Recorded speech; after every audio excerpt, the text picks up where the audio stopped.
Hello students, welcome back to my channel New EduPoint. Today we are going to continue chapter number 7 of class 10th, Control and Coordination. In the part 1, we discussed about what happens when some changes take place in our surrounding or environment and how our body behaves or responds to these changes. We also read about neuron and nervous system and stimulus. And we also discussed that how our reflex arc responds to the changes in our surroundings. Now let's move further and study about responses.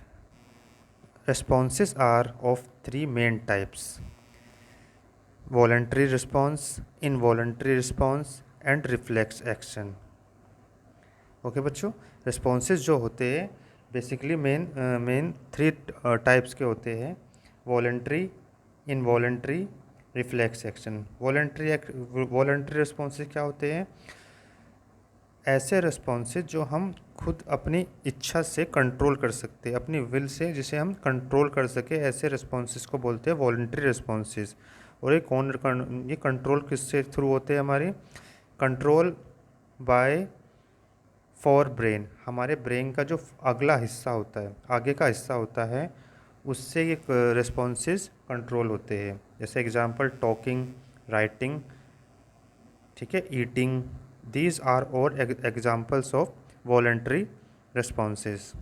Involuntary responses जो हमारे control में नहीं होते, जो अपने आप ही होते रहते हैं. These responses are controlled by mid and hind brain.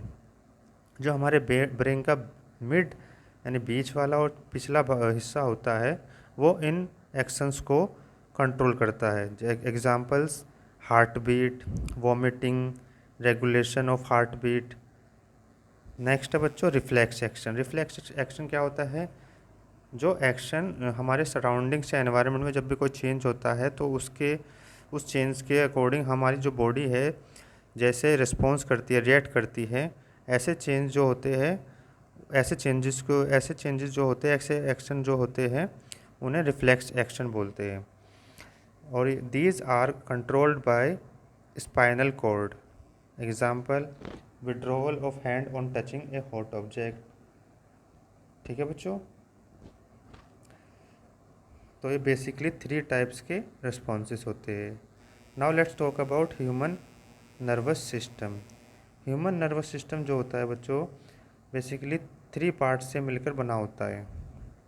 First है सेंट्रल नर्वस सिस्टम, सेकंड है peripheral nervous system and third है autonomic nervous system.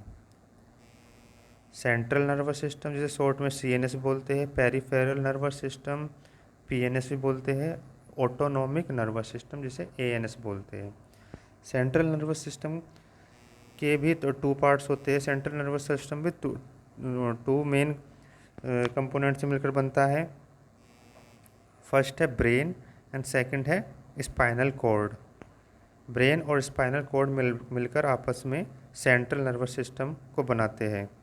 Peripheral nervous system जो होता है, ये क्रेनियल नर्व्स और स्पाइनल नर्व्स. क्रेनियल यानी जो हमारे ब्रेन की जो नर्व्स होती है और जो स्पाइन की नर्व्स होती है, ये जो हमारे बॉडी के दूसरे पार्ट्स में फैली होती है, पूरे जो हमारी बॉडी के चारों ओर फैली रहती है, वो पेरिफेरल नर्वस सिस्टम को बनाती है. ऑटोनॉमिक नर्वस सिस्टम जो होता है वो सिंपैथेटिक नर्वस सिस्टम और पैरासिम्पैथेटिक नर्वस सिस्टम से मिलकर बनता है. अब जो बच्चों ब्रेन होता है, हमारा ब्रेन भी थ्री पार्ट से मिलकर बनता है: फोर ब्रेन, मिड ब्रेन और हिंड ब्रेन. हमारा ब्रेन भी थ्री पार्ट्स में डिवाइड रहता है: fore brain, hind brain and mid brain. आप सभी बच्चे बेटा इन सब चीज़ों को नोट करते रहे वीडियो पोस्ट के बीच में.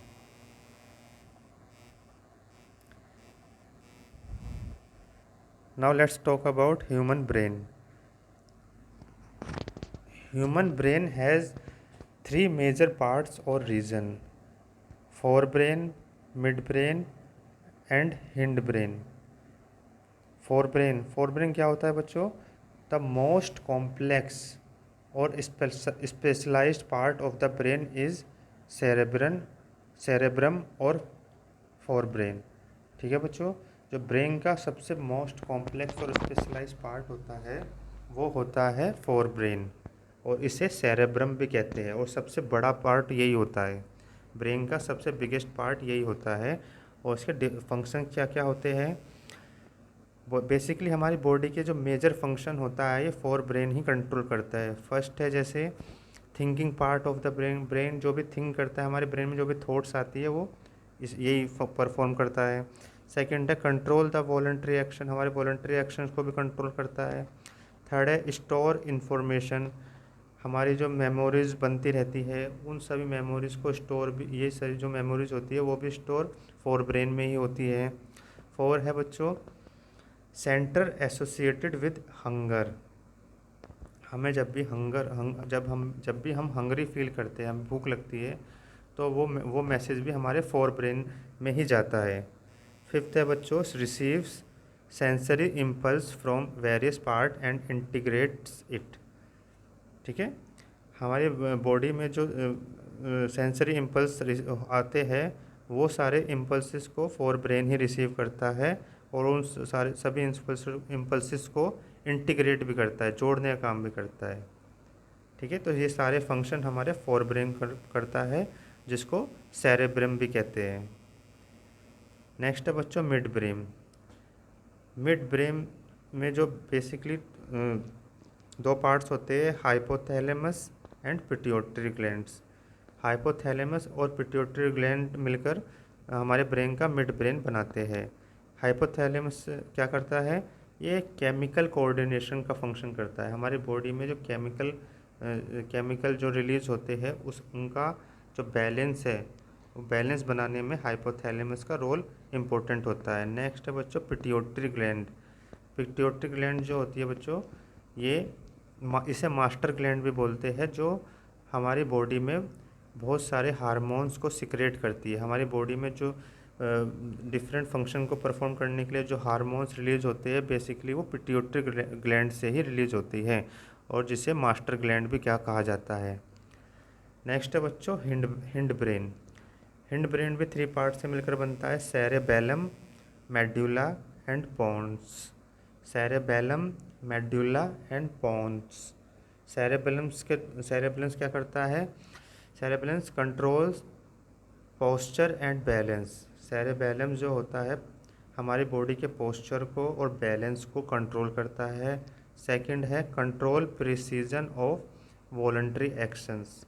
ठीक है, हमारी बॉडी में जो वॉलंटरी एक्शन होते हैं वो ठीक से काम करे, हमारी बॉडी में जो वॉलंटरी एक्शन हो वो ठीक से काम करे, उसको भी एक प्रिसाइज करने में, कंट्रोल करने में हेल्प करता है। नेक्स्ट है बच्चों मेड्यूला। मेडुला क्या करता है? Controls involuntary actions. हमारी बॉडी के जो इनवॉलंटरी एक्शन हो, जैसे हार्ट बीट है, वॉमिटिंग है, सैलिवेशन है, ठीक है, तो ये सब कंट्रोल करने का फंक्शन कौन करता है? मेडुला करता है। नेक्स्ट है बच्चों पोन्स। पोन्स क्या काम करता है? Involuntary action regulation of respiration. ठीक है, जो इनवॉलंटरी एक्शन होते हैं और रेस्पिरेशन का जो रेगुलेशन होता है वो पोन्स परफॉर्म करता है। नीचे हमारे ब्रेन का एक फिगर दी गई है बच्चों, इसमें आपको दिखाया गया है फोर ब्रेन, जिसे सेरेब्रम भी कहते हैं, mid brain and hind brain. Fore brain देखो बच्चों, सबसे बड़ा हिस्सा जो है ये हमारे पूरे ब्रेन का ये पार्ट, ये फोर ब्रेन होता है। ठीक है, मिड ब्रेन जो होता है ये वाला हिस्सा होता है मिड ब्रेन, और जो हिंड ब्रेन होता है ये वाला, इतना हिस्सा हमारे बॉडी का ब्रेन का हिंड ब्रेन होता है। ठीक है, तो बच्चों इंपॉर्टेंट डायग्राम है, इसे सब बच्चे अपनी कॉपी में ड्रॉ ज़रूर करना, कई बार एग्ज़ाम में आ जाता है, या फिर आपको नेम फिल करने के लिए आ जाते हैं। ठीक है बच्चों, आई होप आप सबको यहाँ तक अच्छे समझ में आ गया होगा। आगे मूव ऑन करते हैं। नेक्स्ट है बच्चों protection of brain and spinal cord. हमारा जो ब्रेन होता है और स्पाइनल कोड होती है उसको प्रोटेक्शन कैसे मिलती है। फर्स्ट बात करते हैं बच्चों ब्रेन की। Brain is protected by A fluid filled balloon which act as shock absorber and enclosed in cranium और ब्रेन बॉक्स। ठीक है, तो ब्रेन जो होता है वो जो ब्रेन जो होता है वो प्रोटेक्टेड रहता है। हमारा जो ब्रेन होता है एक क्रेनियम में एंक्लोज्ड रहता है। ठीक है, क्रेनियम एक हड्डी जैसे वो स्ट्रक्चर होती है, उसमें बोन जैसी स्ट्रक्चर होती है, उसमें उसमें एंक्लोज रहता है और उसमें फ्लूइड फिल्ड रहता है जो हमें किसी भी शॉक एब्जॉर्बर की तरह फंक्शन करता है। जब कभी भी अगर हमें कभी चोट लग जाती है तो हमारे ब्रेन को प्रोटेक्ट करने में हेल्प करता है ये। नेक्स्ट है बच्चों spinal cord. Spinal cord is enclosed in vertebral column. हमारी जो स्पाइनल कोड होती है वो हमारे वर्टिब्रल यानी पिछले हिस्से में एंक्लोज्ड रहती है, इससे वो उससे प्रोटेक्ट रहती है। आगे है बच्चों coordination between nervous and muscular tissues. हमारे जो बॉडी में नर्वस यानी न्यूरॉन्स जो होते हैं, नर्वस सिस्टम होता है और मस्कुलर टिश्यू होता है, उनके बीच में कोऑर्डिनेशन कैसे बनता है। तो इसमें एक सीरीज़ दी गई है पूरी, इसमें आपको बताया गया है कि कैसे नर्वस सिस्टम और मस्कुलर टिश्यूज़ में आपस में कोऑर्डिनेशन रहता है और कैसे किसी भी एनवायरनमेंट में होने वाले चेंज के अकॉर्डिंग रिएक्ट या रिस्पॉन्स करते हैं। सबसे पहले क्या होता है, सबसे पहले इन्फॉर्मेशन जो होती है, यानी कोई भी स्टिमुलस होता है या कोई भी चेंज होता है उसको कलेक्ट किया जाता है, कलेक्टेड बाय नर्वस टिश्यू और सेंसरी नर्व। यानी सेंसरी नर्व्स जो होते हैं उस इन्फॉर्मेशन या उस चेंज को कलेक्ट करते हैं। फिर वो जो इन्फॉर्मेशन है वो कहाँ जाती है, सेंट्रल नर्वस सिस्टम के पास जाती है।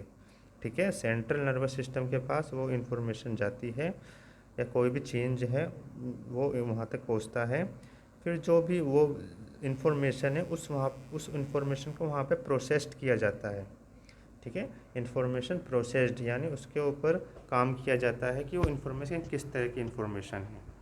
ठीक है, उसके बाद क्या होता है, डिसीजन मेड बाय सीएनएस यानी सेंट्रल नर्वस सिस्टम जो होता है उस इन्फॉर्मेशन के बेस पर डिसीजन प्रिपेयर करता है, मेक करता है कि उस इन्फॉर्मेशन के अकॉर्डिंग कैसा रिएक्ट करना है। ठीक है, तो वहाँ पे डिसीजन बनाया जाता है।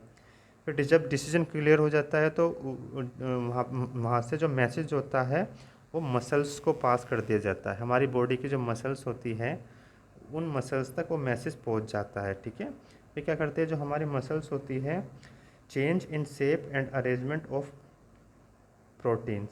तो हमारी जो मसल्स होती है वो अपने शेप को चेंज कर लेती है और प्रोटीन्स को अरेंज कर लेती है। और नेक्स्ट स्टेप होता है कॉन्ट्रैक्शन का। कॉन्ट्रैक्शन में क्या होता है, हमारी मसल्स कॉन्ट्रैक्ट हो जाती है, सिकुड़ जाती है। ठीक है, और छोटी हो जाती है साइज़ में, और उसके अकॉर्डिंग फिर क्या होता है, एक्शन होता है। तो ये सारा प्रोसेस होता है किसी भी इंफॉर्मेशन के अकॉर्डिंग रिएक्ट और रिस्पॉन्स करने में। ठीक है बच्चों, लेकिन ये जो फंक्शन होता है बहुत बहुत ज़्यादा स्पीड से होता है, fraction of A second speed से होता है, तो हमें पता भी नहीं चलता कि इतना इंफॉर्मेशन को इतनी जल्दी प्रोसेस भी कर लिया जाता है और उसके अकॉर्डिंग रिस्पॉन्स भी कर दिया जाता है। आई होप आपको यहाँ तक अच्छे समझ में आ गया होगा बच्चों। इस फ्लो चार्ट को सब बच्चे अपनी कॉपी में नोट कर लेना ज़रूर, वीडियो पॉज करके। नेक्स्ट है बच्चों कोऑर्डिनेशन इन प्लांट्स। प्लांट्स में कोऑर्डिनेशन कैसा होता है या मूवमेंट कैसी होती है।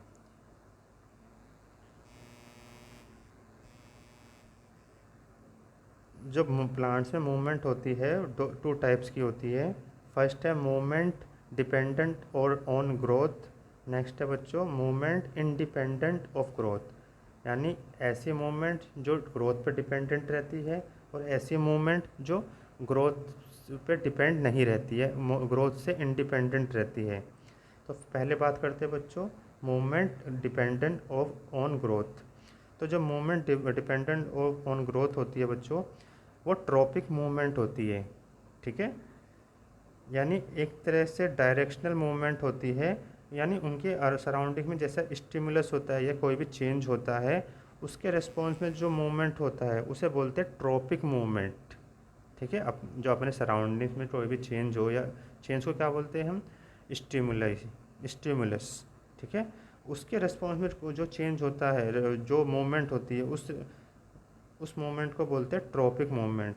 और ये भी 4 टाइप की होती है basically: phototropism, geotropism, chemotropism and hydrotropism. Phototropism क्या होती है, जैसे इसके नाम से पता चल रहा है, फोटो, फोटो मीन्स लाइट, यानी मूवमेंट टुवर्ड लाइट। यानी अगर प्लांट को किसी डार्क रूम में लाइट के नज़दीक रख दो, ठीक है, उस पर कैसे लाइट की एक लाइट पड़ती रहे, और वो जो मूवमेंट करे, जो ग्रोथ दिखाए, वो लाइट के और ही टूवर्ड्स ही दिखाए, तो इस तरह के मूवमेंट को बोलेंगे हम फोटोट्रोपिज्म मूवमेंट। ठीक है, नेक्स्ट है बच्चों जियोट्रोपिज्म। जियोट्रोपिज्म कैसी मूवमेंट होती है, मूवमेंट टूवर्ड्स ग्रेविटी, यानी ग्रेविटी के साथ साथ जो मूवमेंट होती है। ठीक है, यानी प्लांट जो है अगर ग्रेविटी के नीचे नीचे, यानी जो सॉइल है उसके नीचे नीचे ग्रो करता रहता है, तो इस तरह के मूवमेंट को बोलेंगे जियोट्रोपिज्म। नेक्स्ट है बच्चों कीमोट्रोपिज्म। कीमोट्रोपिज्म यानी मूवमेंट टूवर्ड्स केमिकल्स और growth of pollen tube towards ovule. तो ऐसे मूवमेंट जो किसी केमिकल्स की ओर हो, या फिर जो पोलन ट्यूब होती है उसमें जो ग्रोथ होती है ओव्यूल्स की ओर होती है, तो इस तरह के मूवमेंट को बोलते हैं कीमोट्रोपिज्म। यानी किसी केमिकल की ओर जो मूवमेंट हो, ऐसे मूवमेंट को बोलेंगे कीमोट्रोपिज्म। हाइड्रोट्रोपिज्म क्या होता है, हाइड्रो मीन्स वाटर होता है बच्चों, तो मूवमेंट टुवर्ड्स वाटर, यानी वाटर की ओर अगर मूवमेंट हो रहा है प्लांट का, तो उस तरह के मूवमेंट को हम कहेंगे हाइड्रोट्रोपिज्म।